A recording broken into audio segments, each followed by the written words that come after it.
Good morning, everyone. My name is MightyStream, and I'm going to do your spiritual principle a day in a meditation for April the 24th. Hope you're having a beautiful morning. If you need to reach me, feel free to do so at recoveryofhope21@gmail.com. The title of the meditation for today is Faith and Step 3. In the third step, faith gives us the capacity to actually make a decision and carry that decision into action in a step working guide, step 3, spiritual principles. When we look back at early recovery, regardless of how recent or distant that may be, we can see how faith inspired some of our decisions and helped us to act on them.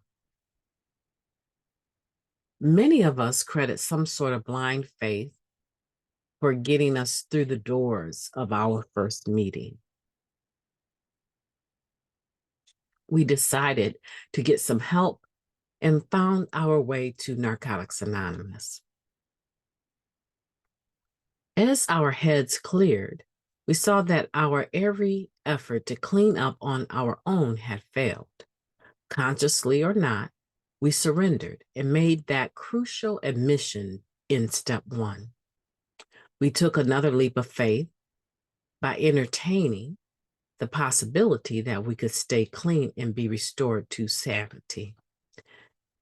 Faith that the recovery that we've seen work for others could also work for us brought us to step 3. Deciding to turn our will and life over to the care of the God of our understanding was huge. It might have seemed too big, really. Other members reassured us, you're just making a decision. You'll have a lifetime to figure out what that looks like.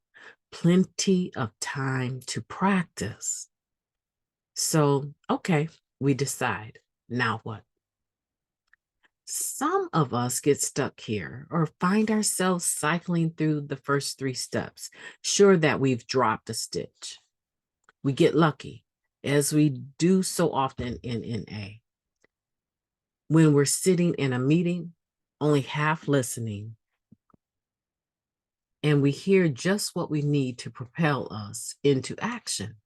The footwork of step 3 is step 4, and so on. The faith we practice as NA members gives us the courage to make other momentous decisions, to change careers, to exercise more, to marry, to end a marriage.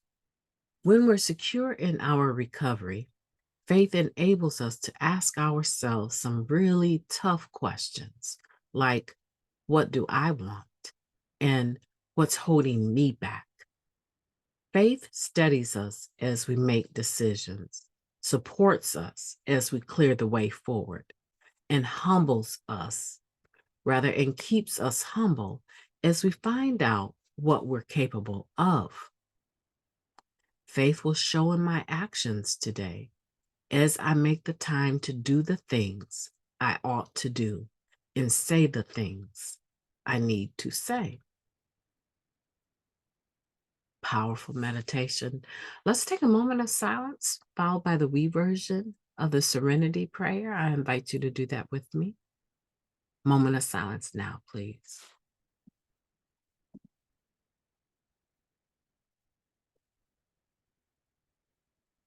God, grant us the serenity to accept the things that we cannot change, the courage to change the things that we can, and the wisdom to know the difference. Just for today, please and thank you. That meditation invigorated me. And I always love talking about faith and I always love talking about step 3, but there's something about this meditation that just invigorated me. You know, when something resonates with your spirit and you say, yes, that was my experience. It excites you. It validates you, it affirms you, right? This meditation is like that. So I want to be really careful here because I don't want to drag you guys into a place where I'm at, where I'm headed or want to be. But I want to share my experience in a very plain manner when it comes to faith in step 3, because the beginning of this meditation, I totally can relate to. Like I've said 100 times before, if not more.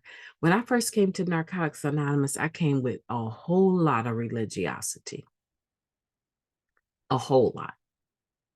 However, my first convention, that World Convention in Chicago in 1993, I decided to attend a workshop that was entitled Religiosity versus Spirituality. And I think it was actually the flip way around, spirituality versus religiosity. And I had a major meltdown in that workshop. And so even though my life did not line up with this perfect picture of a role model of a recovering addict, right? Initially, it did not for years line up. There was always that initial experience of having heard someone speak a truth that resonated with me so deeply and allowed me to take off the mask. It came crumbling down, actually. The mask must go, and it actually did. And I try to piece it back together and put it back on and wear it for years with all of the cracks and the crazy glue.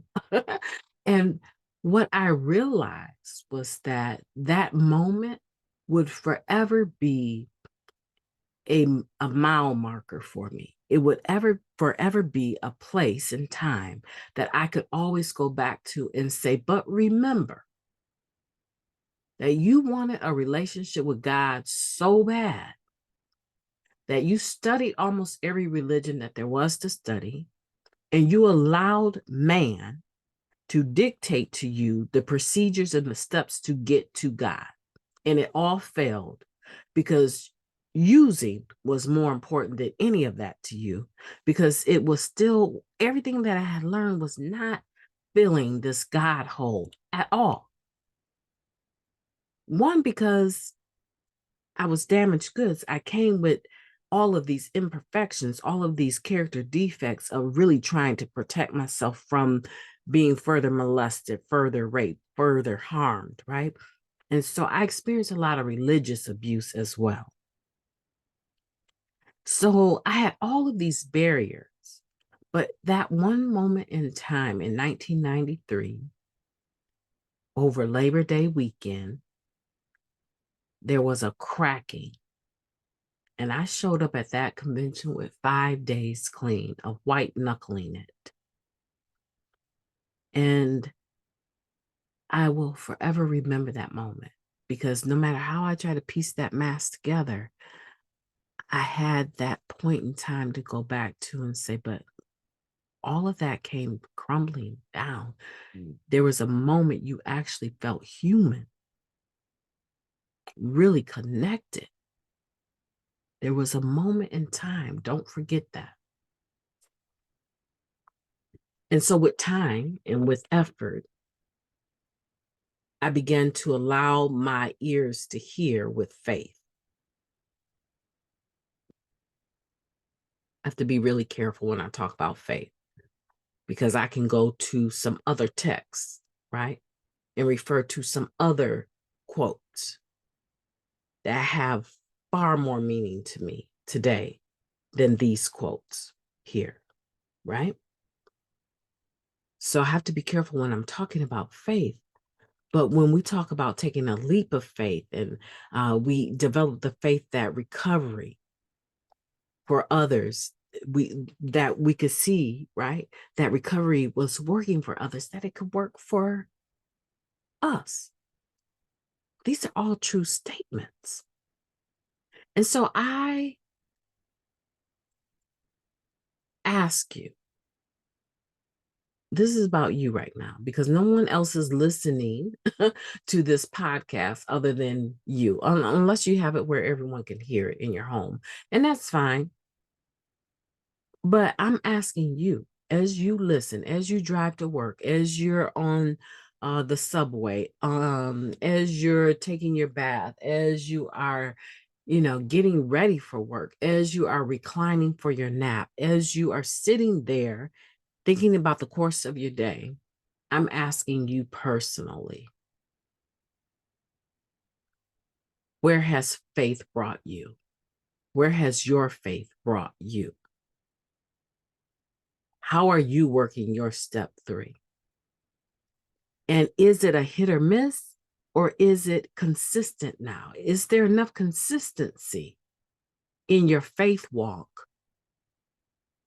that you have far more good moments than you have bad moments? Or do you find yourself cycling in and out of faith and then to faithlessness, faith into faithlessness, cycling over and over and over? You get a good run for a day or two, and then boom, you're back on your bottom in faithlessness, in depression, in I don't want to be here. This stuff is not working for me. I'm not seeing the happy, joyous, and free that was promised to me. Do you find yourself there? I'm asking that because faith is not easy to come by, but once you get it, it's not that easy to lose it either. Okay. This is my experience. Faith is not easy to come by, but once you get it, it's not that easy to lose it. Now, I can think of some things that will cause a person to lose faith. Number one, making people your God. If I make a person my God, I have alarms going off ready for me to wake the boys up, guys. So I have to be mindful. If I make other people my God, people will fail me every time. Not all the time, every time. So that means that if I'm making a human being my God, just like I did the drugs, then I've placed my faith somewhere where it should not be. Do I believe in people, have faith in people? Absolutely. But I don't let that individual be the end all be all for me. I can't. I can't. Because I know, just like I have character defects, I know that they have some too. And unfortunately, my character defects can turn this whole house upside down. My whole home can go upside down just on my character defects of impatience, right? So I know that someone else's can. My life is too valuable today. My recovery is too valuable. The people that I embrace in my life are too valuable for me to put all of my faith in a human being. I can't do it. That is one thing that I can imagine that can cause a person to lose faith. Now, how does that look? It looks divorce, they don't want to be with you anymore. They're ending the relationship. You don't mean to them anything that you might be thinking you meant to them. They're giving you the lowdown on the real truth about how the relationship has been. They've been cheating on you. They really can't stand you. They think your breath stinks. They don't want anything to do with you. Oh my goodness, right? You're getting too old for them. Ton of things that can make a person in a relationship with another person. So your God, right? This human being withdraws from you.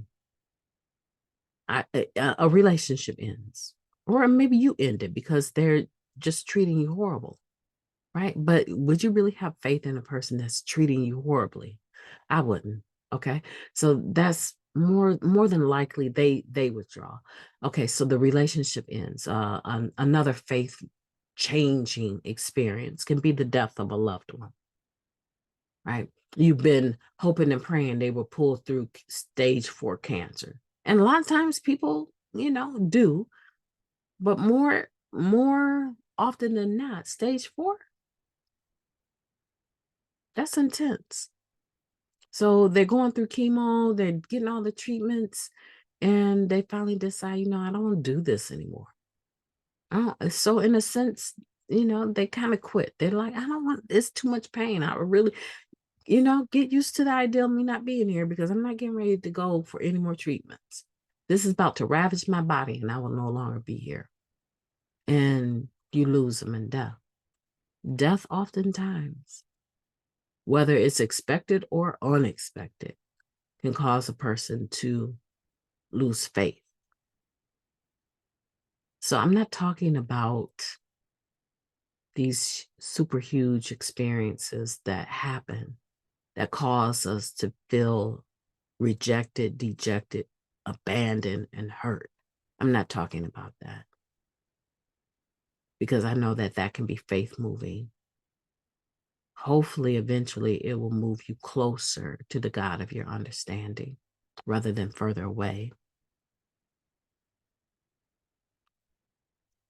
However, what I'm saying is that faith is not that easy to come by. So when a person develops faith in their higher power, God of their own understanding, that is a beautiful thing. And it's not easy to lose it. It's just not that easy to lose it. There has to be some serious change of events to cause a person to all of a sudden be faithless. And now it might change in the size of your faith. It may go from being the size of a basketball to that of a mustard seed. I get that. But the point is you're still left with some faith. If you're finding that you're an individual that is faithless more than you have faith, I invite you to go back through these steps 1, 2, and 3. Like immediately. It wouldn't even matter to me if you were on step 10 with your sponsor. You can always recap 1, 2, and 3 and dig a little bit deeper. It just might be time for another layer of the onion to come off. My name is Mighty Stream. I've enjoyed talking to you. I want to get to these boys and get them up for the day. I hope that you will have a beautiful day on purpose. I intend to talk to you tomorrow.